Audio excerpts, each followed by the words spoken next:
విలువైనదట మరణం. ఈ రోజున ఆయన భక్తులుగా చనిపోతున్నామా, లేకపోతే భక్తి హీనతలో ఉండి చనిపోతున్నామా? ఆలోచించండి. నేను పదే మొత్తుకునేది ఏంటంటే, మనం చనిపోయేసరికి పరిపూర్ణతలోనికి రావాలి. పరిశుద్ధతలో, ప్రేమలో, విధేయతలో, మారువరుస అనుభవాల్లో పరిపూర్ణత చెందాలి.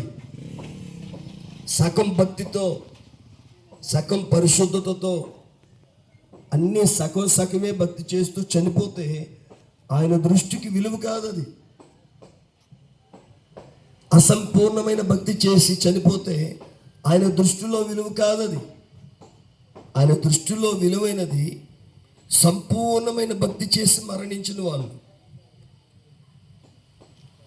స్తోత్రం చెప్పండి గట్టిగా.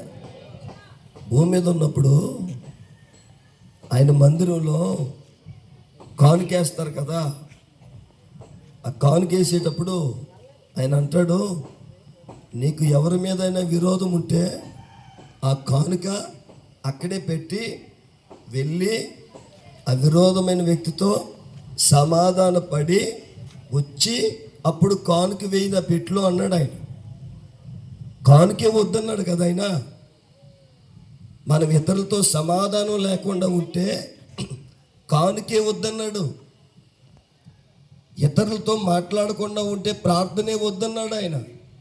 అలాంటప్పుడు ఎలా పడితే అలా బ్రతికిని అలాగే చచ్చిపోతే పరలోకానికి ఎట్టా తీసుకుంటాడు అనుకుంటున్నారు మీరు? పరలోకానికి ఎలా రాణిస్తాడు అనుకుంటున్నారు మీరు?